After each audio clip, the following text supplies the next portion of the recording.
INS संधायक decommission श्रीमान। INS संधायक Bharat के हिंद प्रशांत क्षेत्र में इंडियन ओशन रीजन में महाशक्ति की भूमिका को और ताकत प्रदान करे। एक तो इंडिया के पास पैसे भी हैं, फौज भी तगड़ी है, इन अ सेंस के बड़ी फौज है, इक्विपमेंट ले रहे हैं, इंडो पैसिफिक के हवाले से बड़े इंपॉर्टेंट प्लेयर हैं। समुद्र में चोरी डकैती और तस्करी से जुड़े लोगों को किसी भी सूरत में बर्दाश्त नहीं किया जाएगा। यह नए भारत का एक प्रण है। Earlier on Friday, the Indian Navy once again foiled a piracy attempt off the east coast of Somalia. Now, the Indian naval warship INS Sharda successfully rescued about 11 Iranian and 8 Pakistani nationals. एक चीज ये कि dead bodies अब तक नहीं दी गई हैं। दूसरी चीज ये पाकिस्तानी आर्मी अब बलूचिस्तान के अंदर घुसने से डर रही है। इस तरीके के हमले अगर और होते रहे। लेकिन एक ही चीज वो कह रहे हैं कि भाई ये बड़ा की रोल है इंडो पैसिफिक स्टेबिलिटी के अंदर भारत का। अब मुझे ये बताएं कि वो पाकिस्तानी जो ये समझते हैं कि हमें जो हम ये प्रो चाइना लाइन ले रहे हैं, इस तरह के सर्कमस्टांसेस में क्या अमेरिका से हमें कोई सपोर्ट मिल सकती है? नंबर 1 आर्मी कैसे जो है वो बाथरूम में छुपी हुई है, बीएलए का सुनकर बाथरूम में घुसकर कैंप किया। हमें शर्म आती है पाकिस्तान कहते हुए कि हम अब देखें हमारी नई नस्ल आने वाले वक्त में इस मुल्क को कभी अपना नहीं कहेगी। So India is in a very advantages position इस सेंस में अगर आप चले जाएं। नमस्कार दोस्तों, जय हिंद, वंदे मातरम। दोस्तों स्वागत है आप सभी का मेरे channel India Pakistan news update में। दोस्तों आ गया हूँ एक और नए वीडियो के साथ। तो दोस्तों जैसा कि अभी आपने सुना होगा, शनिवार को हमारे भारतीय नौसेना में एक सबसे बड़ा जहाज़ INS संध्याक को शामिल किया गया। दोस्तों हाल के दिनों में भारत ने समुद्री लुटेरों के खिलाफ कई ऑपरेशंस को कामयाबी के साथ अंजाम दीक्षा दी है। अब भारत की मुहिम को और मजबूती मिलने वाली है। दोस्तों भारत ने समुद्री लुटेरों के काल को नेवी में शामिल कर लिया है। जी हाँ दोस्तों, देश का पहला और सबसे बड़ा सर्वपोत INS संध्याक शनिवार को औपचारिक रूप से भारतीय नौसेना में शामिल हुआ। इस जहाज़ का काम सुरक्षित समुद्री नौ परिवहन को सक्षम करना है। इसके लिए ये बंदरगाहों, नौवहन चैनलों, मार्गों, तटीय क्षेत्रों और गहरे समुद्रों का यह जहाज़ सबसे बड़े पैमाने पर हाइड्रोग्राफिक सर्वेक्षण करेगा। इसके अलावा जहाज़ कई प्रकार के नौसैनिक अभियानों को अंजाम देने में सक्षम है। विशाखापत्तनम के नौसेना डॉकयार्ड में आयोजित कार्यक्रम में मौजूद रक्षा मंत्री राजनाथ सिंह ने कहा कि अगर मैं अपनी नौसैनिक ताकत की बात करूं तो भारतीय नौसेना इतनी मजबूत हो गई है कि हिंद महासागर और हिंद प्रशांत क्षेत्र में सुरक्षा के मामले में हम पहले जवाब देने वाले बन गए हैं। वैश्विक व्यापार की बात करें तो हिंद महासागर को वैसे भी हॉटस्पॉट के तौर पर गिना जाता है। अदन की खाड़ी, गिनी की खाड़ी आदि कई चौक पॉइंट हिंद महासागर में हैं, जिसके जरिए से बड़ी मात्रा में अंतर्राष्ट्रीय व्यापार होता है। इन चौक पॉइंट्स पर कई खतरे बने हुए हैं, लेकिन सबसे बड़ा खतरा समुद्री डाकुओं का है। दोस्तों सिंह ने चेतावनी दी कि समुद्री डकैती और तस्करी में शामिल लोगों को बर्दाश्त नहीं किया जाएगा। इस मौके पर एडमिरल हरि कुमार ने कहा कि पिछले एक दशक में नौसेना ने अलग अलग रेंज के अत्याधुनिक प्लेटफॉर्म को लॉन्च किए हैं, चाहे वह शक्तिशाली विमान वाहक पोत विक्रांत हो, विशाखापत्तनम क्लास का डिस्ट्रॉयर हो, बहुमुखी श्रेणी के फ्रिगेट, कलवनी श्रेणी की पनडुब्बियां हो या गोताखोरी के लिए विशेष जहाज हो।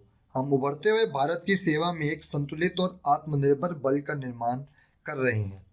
आखिरी 3 युद्धपोत और पनडुब्बियां पिछले 10 वर्षों में नौसेना में शामिल किए गए हैं।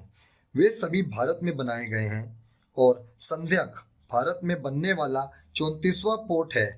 नौसेना के मुताबिक कोलकाता के message garden reach ship builders and engineers में 4 बड़े सर्वेक्षण पोत निर्माणाधीन हैं। यह उनमें पहला है। INS संध्याक का बंदरगाह और समुद्र दोनों में परीक्षण किया गया था। इसके बाद 4 दिसंबर को इस नौसेना को सौंप दिया गया था। तो चलिए दोस्तों वीडियो को आगे देखते हैं, क्या रिएक्शन होता है आगे इस पे पाकिस्तानी मीडिया का। अगर दोस्तों आपको वीडियो अच्छा लगा हो तो वीडियो को लाइक कर दीजिएगा, चैनल पर नए हैं तो चैनल को सब्सक्राइब कर दीजिएगा, बेल आइकन प्रेस कर लीजिएगा ताकि आपको फ्रेश अपडेट्स मिलते रहें। दोस्तों अगर आप मुझे इस वीडियो से जुड़ी अपनी कोई भी राय देना चाहते हैं तो मुझे नीचे कमेंट सेक्शन में ज़रूर बताएं दोस्तों। जय हिंद, वंदे मातरम दोस्तों। मिलता हूं बहुत जल्द एक और नई वीडियो के साथ। जय श्री राम, धन्यवाद। आईएनएस संधायक भारत के हिंद प्रशांत क्षेत्र में इंडियन ओशन रीजन में महाशक्ति की भूमिका को और ताकत प्रदान करेगा, ऐसा मेरा पक्का विश्वास है।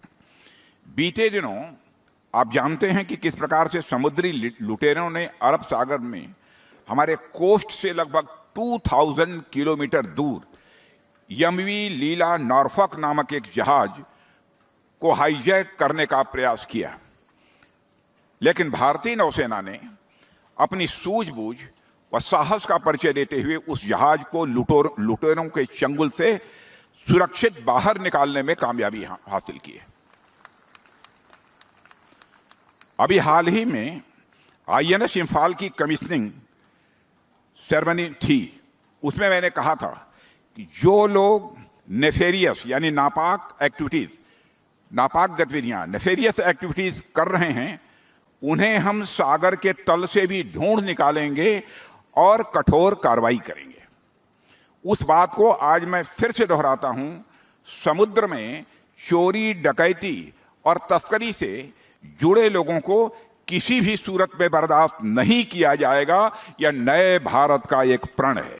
एक तो इंडिया के पास पैसे भी हैं, फौज भी तगड़ी है, इन अ सेंस के बड़ी फौज है, इक्विपमेंट ले रहे हैं, इंडो पैसिफिक के हवाले से बड़े इंपॉर्टेंट प्लेयर हैं। सारी दुनिया आके इंडियंस को मिलिट्री हार्डवेयर भी दे रही है,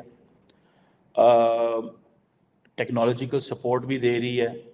आप सिर्फ इमेजिन करें, जो कल स्टेट डिपार्टमेंट ने एक प्रेस रिलीज जारी की, उसमें अगर आप सिर्फ ये देखें कि किस पैमाने पे जाके अमेरिकन मिलिट्री हार्डवेयर इंडियंस को दे रहे हैं, तो आप बड़े हैरान होंगे। इसलिए तो मैं कहता हूँ कि that will put Pakistan in a very disadvantages position कि ये जो मिलिट्री हार्डवेयर मिलेगा इंडियंस को। सऊदीज़ को भी इस चीज़ की समझ आ गई है, and Saudis are also working and maybe they have realise कि दिस आइडिया जो है स्ट्रेटेजिक ऑटोनॉमी का, दैट्स वेरी इंपॉर्टेंट, क्योंकि सऊदीज़ पर्टिकुलरली वेस्टर्न जो मिलिट्री इंडस्ट्रियल कॉम्प्लेक्स है उस पर डिपेंडेंट रहे हैं। वो समझते हैं कि भाई हम कब तक ये डिपेंडेंट रहेंगे, हालात ख़राब हो सकते हैं, सो हमें इन चीज़ों को देखना है। अब फॉर एग्ज़ाम्पल ये जो वो कहते ये हैं कि ये जिस एक्सरसाइज का मकसद ये है कि हमने ट्रूप्स को ट्रेन करना है, एक जॉइंट ऑपरेशंस जो टेरेन है उस हवाले से, joint operations in a semi desert terrain, यानी कि नॉट फुल डेजर्ट, सेमी जो टेरेन है वो डेजर्ट है उनके लिए, क्योंकि सऊदी अरब के अंदर जो टेरेन है ज़्यादातर वो डेजर्ट्स हैं, तो इसलिए वो ये कहते हैं। और वो कहते हैं जी हम ये chapter 7 of the UN charter कर रहे हैं, ठीक है जी, और जी हम techniques and tactics and procedures और इस तरह की चीज़ें, and particularly this is in a sub conventional domain, ठीक है। Maybe they wanted to say it sub conventional domains means कि शायद मैं इसको अगर पूरी तरह एक्सप्लेन कर पाऊँ कि दैट्स अबाउट सब क्रिटिकल वॉरफेयर, ठीक है। ये उस सेंस में वो बात कर रहे हैं, लेकिन असल में वो क्या कह रहे हैं जी कि हम इंटरऑपरेबिलिटी डेवलप करना चाह रहे हैं और वो ताल्लुक बिल्ड करना चाह रहे हैं। अब लेट्स सी ये कैसे आइंदा आने वाले दिनों में ये चीज़ें होती हैं, लेकिन आपको पता है कि इंडिया सऊदी जो कोऑपरेशन है ये बड़ी तेज़ी से ग्रो कर रही है। इंडिया की प्रेजेंस मिडल ईस्ट में बहुत तेज़ी से ग्रो कर रही है।